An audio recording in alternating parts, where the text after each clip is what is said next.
আসসালামু আলাইকুম। আশা করি সবাই ভালো আছেন and সুস্থ আছেন। কিন্তু আসলে ভালো থাকার কোনো উপায় নাই এখন।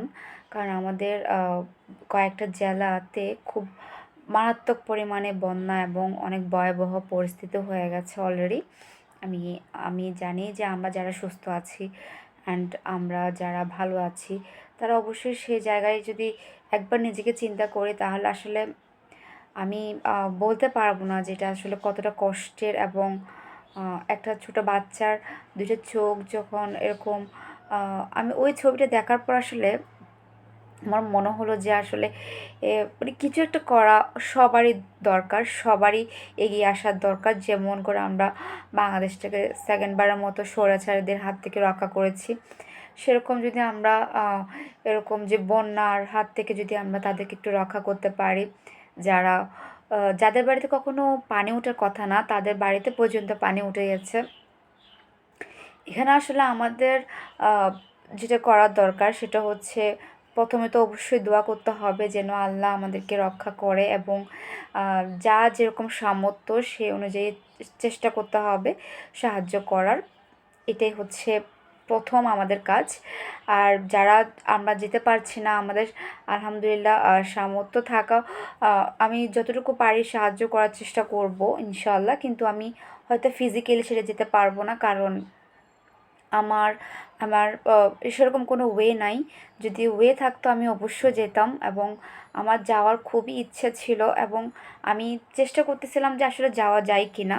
কিন্তু আমার মনে হলো যে আমি নিজে ঠান্ডা মানে আমি আসলে পানি টাচ করতে পারবো না। পানির মধ্যে সো আমাকে দিয়ে আসলে ফিজিক্যালি যাওয়া একদমই সম্ভব না। সেজন্য আমি চাইবো যারা সুস্থ থাকেন, যাদের মধ্যে ঠান্ডা পানির কোনো সমস্যা হয় না মানে তাদের আ ওরকম মানুষরা অবশ্যই সাহায্যে এগিয়ে যাবে। আর যারা নিজেরা অসুস্থ হয়ে যাবে তাদের কখনো যাওয়ার দরকার নাই। আর এটা হচ্ছে ১ম যেহেতু ফিজিক্যালি যেতে পারলে তো অনেক ভালো। আর যারা টাকা দিয়ে সাহায্য করবেন তারা তো আ অ অবশ্যই সেটা করবেন।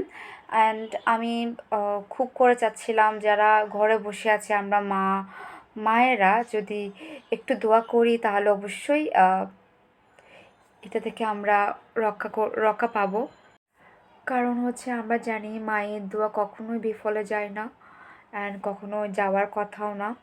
সো আমি সবাইকে অনুরোধ করব যাদের মারা আছে অ্যান্ড তারা যেন অবশ্যই দোয়া করে বেশি বেশি। আর আল্লাহ অবশ্যই আমাদের সহায় হবেন এবং ইনশাল্লাহ আমরা খুব দ্রুত এখান থেকে আবার ভালো জায়গায় চলে আসবো। আমি ওই ছবিটা দেখার পর একটা ছোটো বাচ্চা কি ভয়ে পানির মধ্যে মানে বসে আছে, এটা কল্পনা করলে তো একটা মানুষের আসলে আর কিছু লাগে না। সো আমি চাইবো হচ্ছে যেসব মায়েরা আছেন তারা অবশ্যই দোয়া করবেন। যারা ঘরে আমরা বসে আছি তারা অবশ্যই আল্লাহর কাছে প্রার্থনা করব যাতে বৃষ্টিটা না হয় এবং পানিটা যাতে আস্তে আস্তে কমে যায় ইনশাল্লাহ। আর এই আর কি, সবাই যে যার জায়গা থেকে অবশ্যই সাহায্য করবেন। আল্লাহ হাফেজ।